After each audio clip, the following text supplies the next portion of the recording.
Center on Friday, and then their family members arrived Saturday. Yes, yeah. As long as their family can quarantine with them, then they will stay, quarantined in Houston, and then they all fly down to Kennedy Space Center, and then you get to spend the last few days with your close family and friends. We actually do a behind-the-glass visit with some of those other maybe extended family members that couldn't quarantine with you. But yeah, it's a quaint time here once you get to Kennedy Space Center. A great sign here. All 4 astronauts have removed their helmets, and that indicates again that all 4 have completed suit leak checks. And so, Nicole, what they're doing now is they have these pockets on their forearms. That's just somewhere where they can put personal items that they might want, right? Yeah, just kind of stowage pockets. There's always something that you might need or want while you're in the capsule, and then also last-minute personal items if you want to put a couple things in there. So everybody kind of has their own unique stash in their pockets. And then another pocket has emergency equipment that they might need, right? Like a signaling mirror, things like that. Right, yeah, the suit is basically all in one. It's got the oxygen bottles there on their right legs. You'll see in a different shot. They've got pockets with survival gear in it, and that is to keep them safe. So if they had to egress the capsule, either from the launch pad or from the water, then they will have all of the survival gear with them. They'll have about 10 minutes of oxygen as well from that bottle so that they can get to safety quickly and safely. We are now 5 hours, 3 minutes and counting from the opening of our 2-hour launch window, and we have our first questions from social media.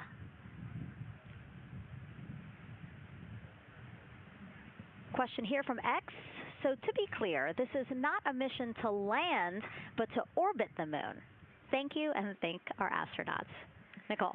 Yeah, this is a great question. I think it's important to highlight the mission of Artemis 2, where we are going to go around the moon. We're going to see the far side of the moon. We're going to see parts of the far side of the moon that human eyes have never seen before. It's very similar to the Apollo 8 mission, right? We're also potentially going to be able to see the landing sites for the future Artemis missions and kind of provide the overall context of those landing sites amongst the entire moon site there. So it's an exciting mission. We'll get to learn a ton about there's so much science that's going to be on this mission as well, right? Where they're going to do some science experiments on humans, learn about the stress of the environment, and we're going to learn about the radiation environment. We're going to learn about the suits as well. We've got some technology demonstrations that are going to happen. So there's a lot going on this mission as we fly around the moon and come back. Mm-hmm. We always say it's about increments, right? Like we're making that next giant leap to Mars, but in order to do that safely and to do that thoroughly, incremental steps. Exactly. And, like we said, this is the first time that we've put crew on this rocket. And so actually before we even head to the moon, right, we're going to stay close to the Earth, and we're going to check out all of the systems on Orion, make sure that it can handle 4 humans, make sure it can handle people sleeping, people exercising, all of the environmental control systems are working. So we want to make sure that the capsule is safe for the crew before we send them, almost 250,000 miles away. Yeah, that was a great question. And we actually have another one that we'll pull up on screen here. Another question from X. How long will it take them to reach the moon, and how long will the entire mission last? Another great question, right? So they're going to do a couple orbits around the Earth. They'll do a perigee and an apogee raise burn. What that means is that they're going to accelerate to get further away from the Earth, and they'll get into a really highly elliptical orbit first. And then once they get into the translunar injection, so they're actually on a free return trajectory, which means we're going to accelerate them, and then they're going to escape Earth's gravity, and then just based on orbital mechanics, they'll be able to come home without having to do another burn or acceleration. So it'll take about 4 days once they leave Earth's gravity to get to the moon. They'll fly around the moon, about 4 days back, and then land. So overall, about a 10-day mission. Exactly. Yeah, these are really great questions, guys. We know that, again, we are sharing a lot of information today, so please do not hesitate to reach out. Obviously, Nicole, very smart here, and we're happy to answer any of your questions. Again, tag @NASA Artemis wherever you're watching this coverage. And now we actually have a question for you. Who would you take with you on a trip around the moon? Would it be your bestie? Would it be a pet, family member, or a seasoned astronaut? Ooh, think about that good. one. I know. I like that. I absolutely know what I would say. I think it would make my husband upset, but I have my answer here. But we'd love for you to go to NASA's Instagram or Twitch accounts to vote. Again, who would you take with the moon to the moon with you? Bestie, pet, family, or seasoned astronaut? Try to go vote, and then we will share your answers soon. Again, husband is not going to like my answer. And we're not the only ones with questions today. We will also hear from celebrities during our launch coverage. See what Stanley Tucci, Scarlett Johansson, and others want to know about NASA's Artemis II test flight. Plus, a surprise of a lifetime as kids marveled at the rocket and spacecraft rolling to the launch pad. Look at those cute faces there. Oh, I love that. Love those suits. And we'll show you how the astronauts will eat, sleep, and go to the bathroom while in space. Keep in mind, the Orion spacecraft is about the size of a 6-person tent. Yeah, not super big, but, you know, it's 10 days with your 3 best friends, so I think it's manageable for sure. But, you know, every ounce counts when you're trying to get to the moon. And as we continue to look into the suit-up room here, a fist pump for some of the folks in the crowd there by Victor. Why don't we take a look around the center here? We know that there are some folks who are already getting ready to check out the team here as they drive across KSC to their launch pad. Look at that. Oh, that's so awesome. That's a great crowd. They're waiting there in front of the vehicle assembly building. So actually, they're just down the road from us. This is a good crowd, as Nicole said. Oh, there they are. They just got their cue. Oh, now? Let me wave now. Oh, yeah, they are excited.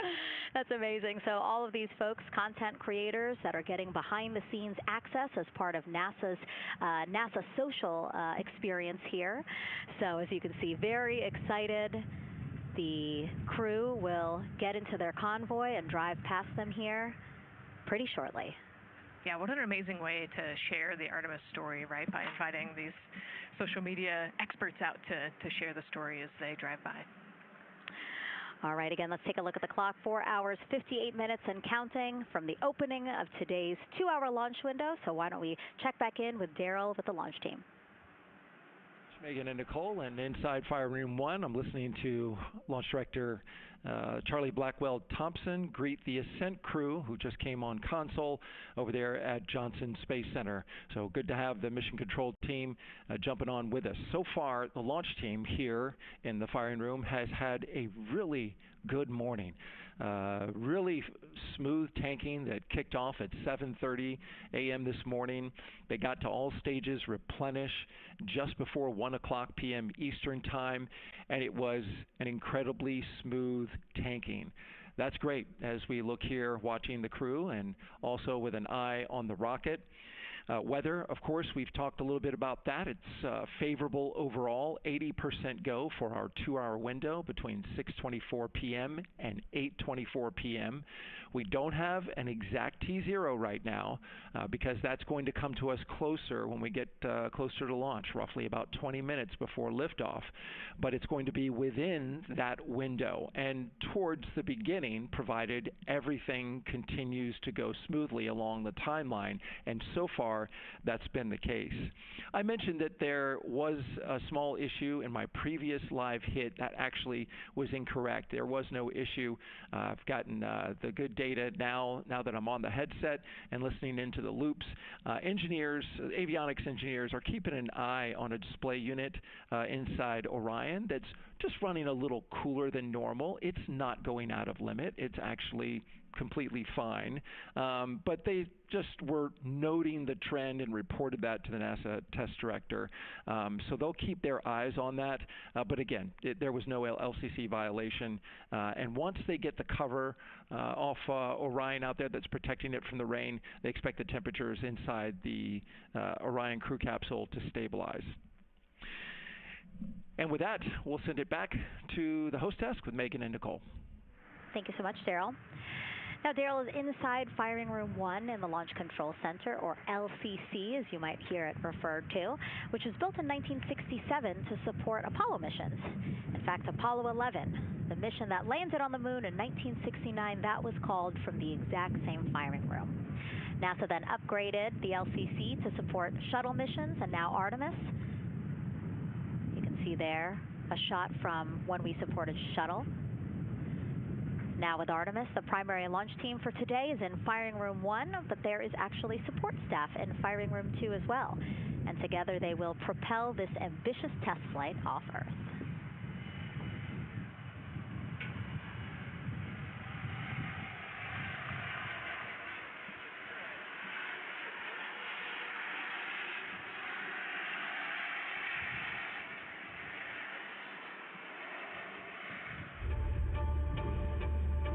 We're going back to the moon because it's the next step in our journey to Mars. We need to go explore the moon. There's vast regions of unexplored areas with the coldest, darkest places in our solar system. This is a test mission, and when we get off the planet, we might come right back home. We might spend 3 or 4 days around Earth. We might go to the moon. That's where we want to go, but it is a test mission, and we are ready for every scenario as we ride this amazing space launch system and the Orion spacecraft. But another reason we're going back to the moon is to fulfill NASA's mission, which is to explore the unknown in air and space, to innovate for the benefit of humanity, and to inspire the world through discovery. And when we succeed and when we accomplish the things that we set out to accomplish, that inspiration not only can set up new things to happen, but it also is a reminder in tough times that we're capable of doing great things when we work together. The thing I love about the moon is that it's not just a beacon for exploration and this platform of possibilities for incredible missions like this, but it has benefits. That's actually why we're racing towards it. Those benefits are really wide in nature. You have everything from innovation, technology development, not only for future missions going deeper into the solar system, but technologies that come back to Earth. You have inspiration, a whole generation of people starting this pipeline of STEM workers and manufacturers and operators that are excited to see what you can do when you work hard and you come together as a team.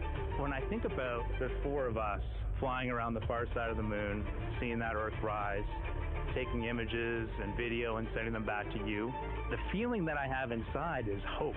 We know that Artemis 2 is not the solution for humanity on planet Earth, but it is a contribution in the positive column. We hope that just for a moment that people will pause and say, wow, it's extraordinary when you look back upon the Earth with over 8 billion people, and you see this concrete example of what humanity can do, this extraordinary thing when we set big goals and we work together to achieve them. Now, Kennedy's launch control team takes us to liftoff, but then mission control at NASA's Johnson Space Center in Houston takes over. That's where we have our Gary Jordan embedded with that team. Hey, Gary. Hey, Megan and Nicole, it's great to be joining you from here in Houston, Texas. I'm in NASA's Mission Control Center, where the Artemis II Ascent flight control teams, led by Flight Director Judd Freeling, recently started their shift to monitor the Orion spacecraft integrity, the Space Launch System, and the crew to make sure all criteria is met to commit to today's launch and the mission ahead. The team you see here in this room today has been training extensively to prepare for the highly dynamic phase of flight that begins shortly after engine ignition.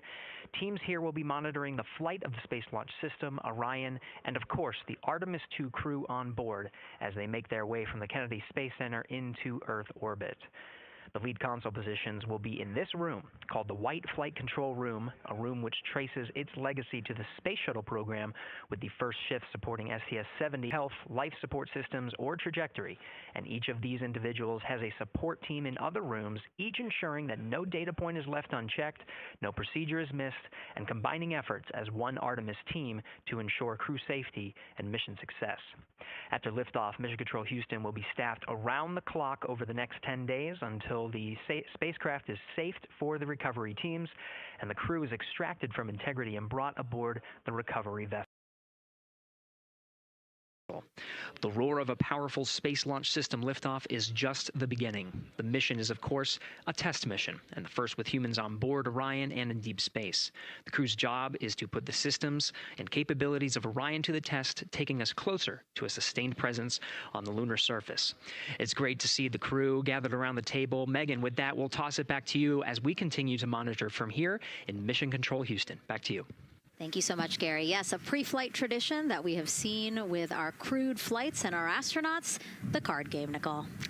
Yeah, you know, this is a fun time for the crew. Kind of relax a little bit, play a card game with the chief. You can see Scott Tingle there is the dealer today. Looks like they're playing high card wins. So Victor won. He's out. Now Jeremy's out.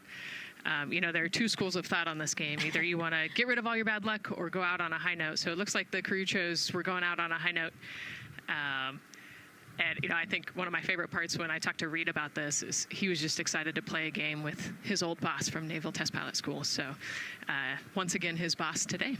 Yeah, and I love this part of the tradition because this is when, again, you usually see them like, yeah, laughing, but very focused still. But when they get to this table, laughs, high fives, smiles, just really a brief moment of levity in what can be and will be a very long day for them. Yes, you know, it's a long day.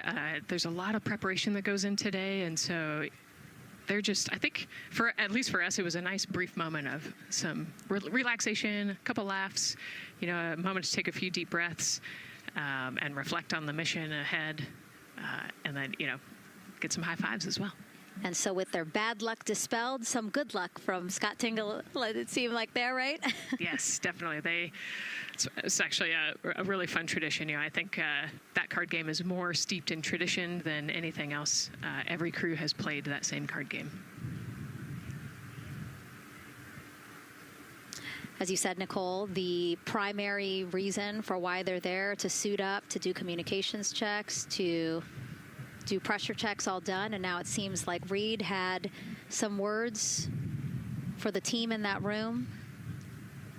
Yeah, you know, this day can't happen without thousands of people, right? And so the suit room is a great example of that. You've got all of the suit techs, and you've got your support team there, everyone who has made this day possible. You know, they've been working with the suit team for years at this point, getting ready.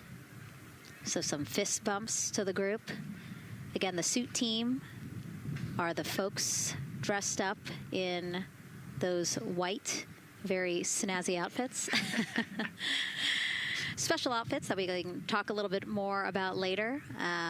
But each crew member was assigned their own suit technician. So as you said, working very closely with the same person to make sure that the crew felt comfortable and ready in these suits as they lift off from Kennedy Space Center.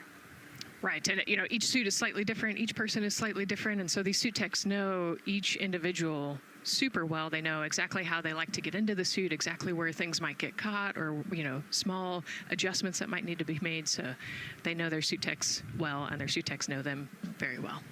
And so as we take a couple of pictures here, we really hope that you are learning a lot about the suits and the process of checking them out for a mission.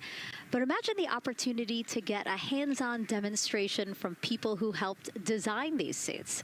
Take a look.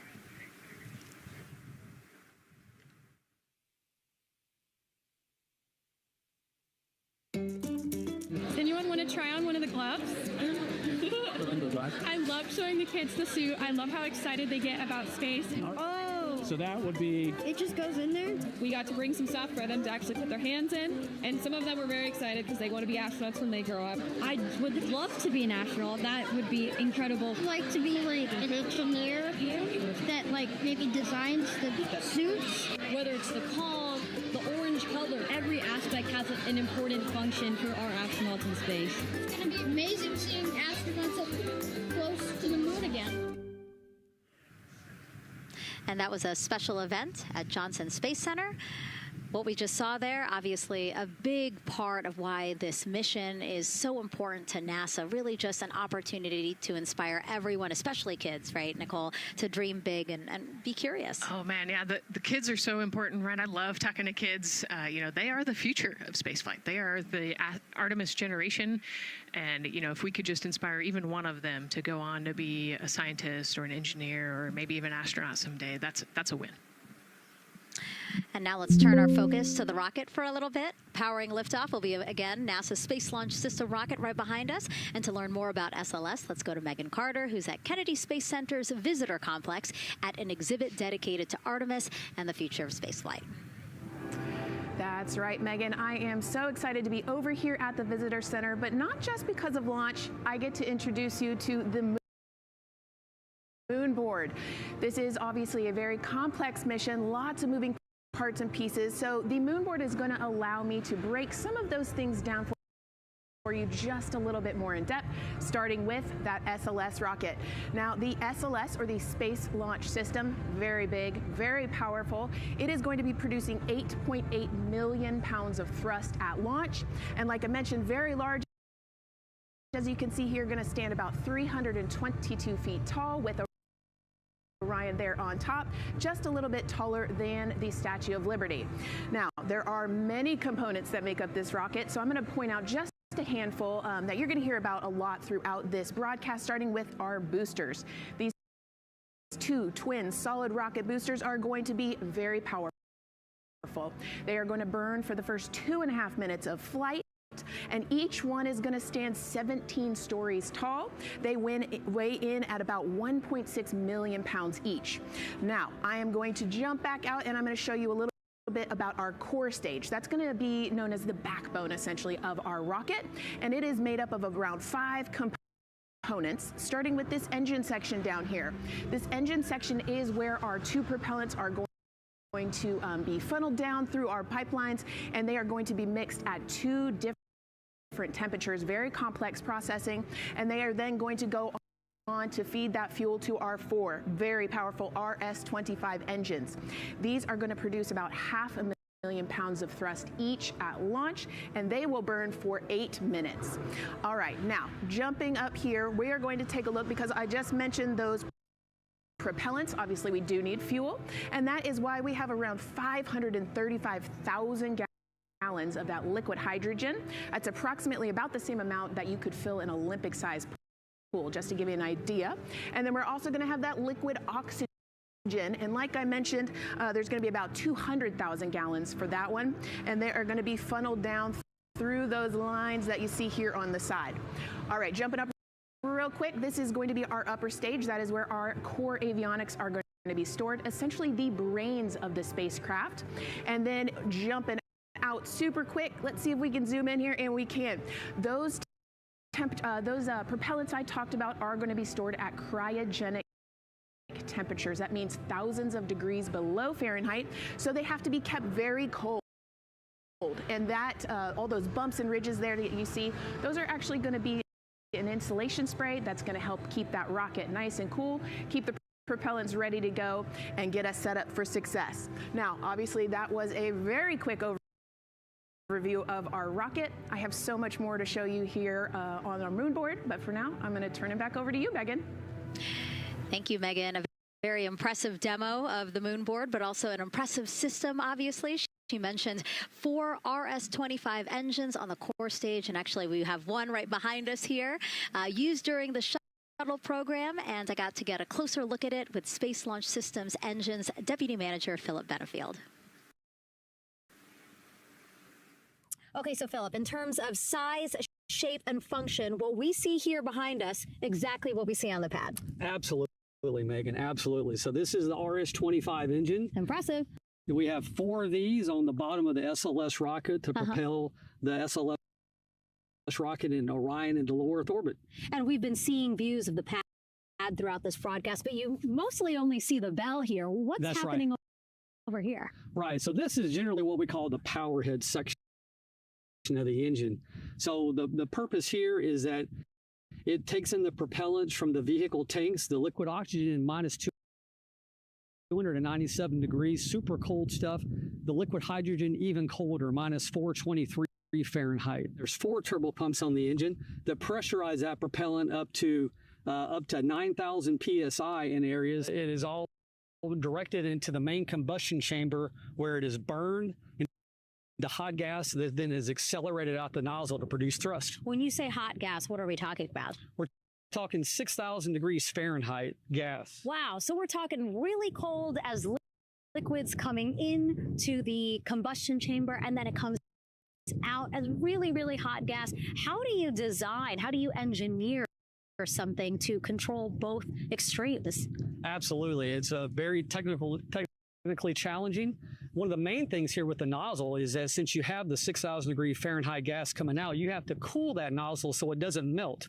And so the way the nozzle is constructed with these 1,080 coolant tubes. And so each of these coolant tubes flows a small amount of hydrogen. It keeps it cold.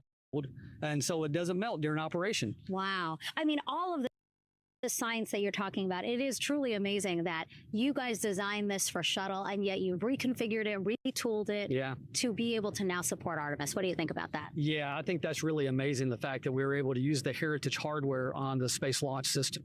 The engine itself, developed through the Space Shuttle program, many upgrades to make it more reliable and improve the thrust as well. Perfect. Philip, thank you so much. I can't wait to see all 4 function. Same here. Thanks, Megan. Enjoyed it. And again, another idea and way that we are learning from what we've built upon and figured out all into this moment. Yes, with so much more thrust and capability, like we said, we learn all those lessons from previous missions, and we get to involve them here today.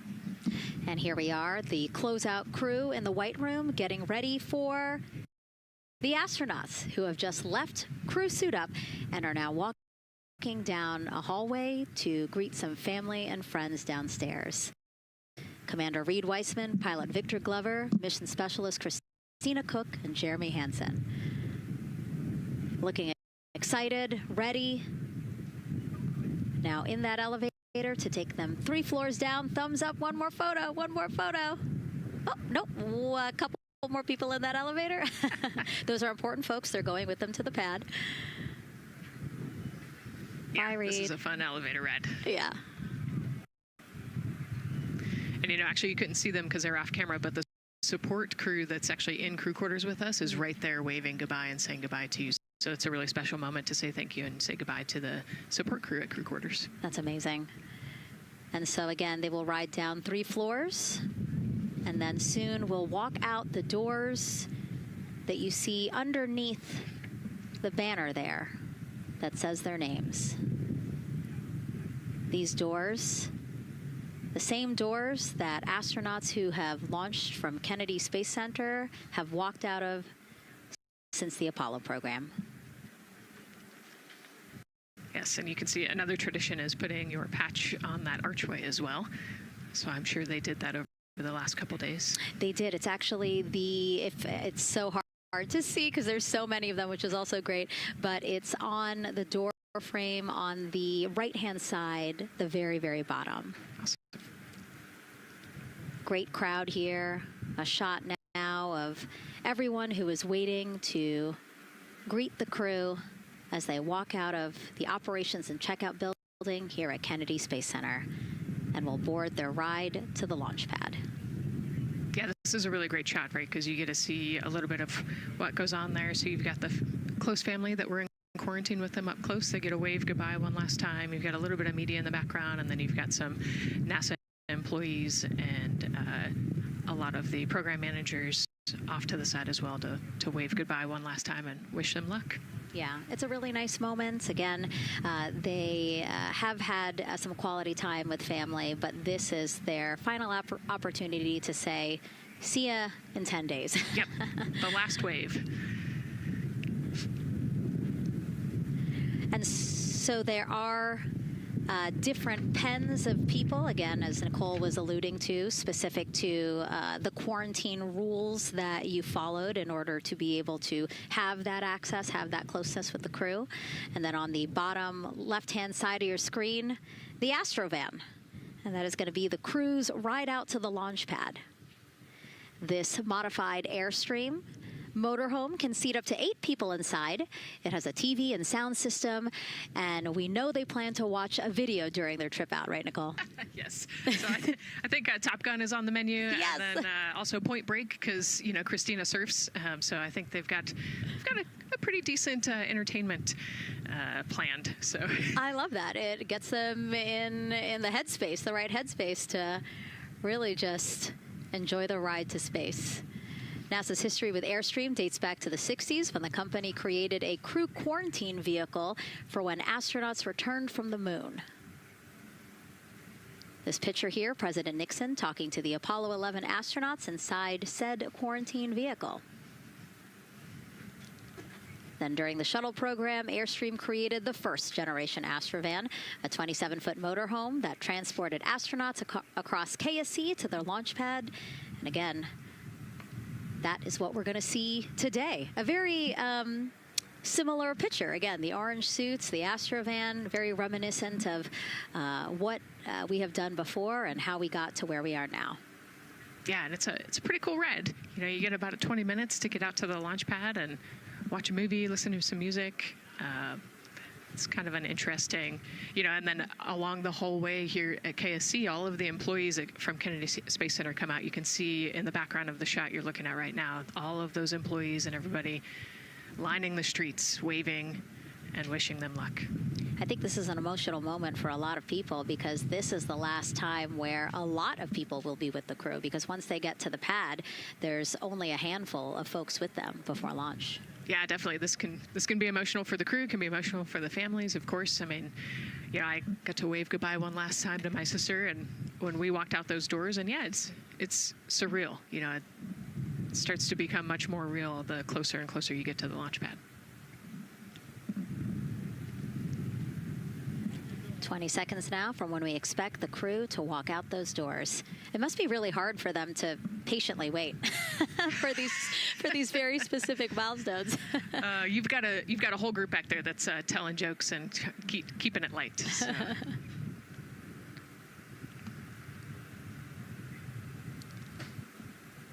And here they are, NASA's Artemis II crew. Commander Reed Weissman, pilot Victor Glover, and mission specialist Christina Cook and Jeremy Hansen taking their first steps outside for their historic test flight. To a wonderful applause from the crowd, they're looking really excited. Some and big really smiles. Ready. I love that. It's a great day for us. It's a great day for this team. A few words from Reed. Great day for us, the team, he said. Thumbs up, more thumbs up. Of course, a lot of pictures. We hear some camera shutter clicks back there. I love the energy of this crowd. Let's go.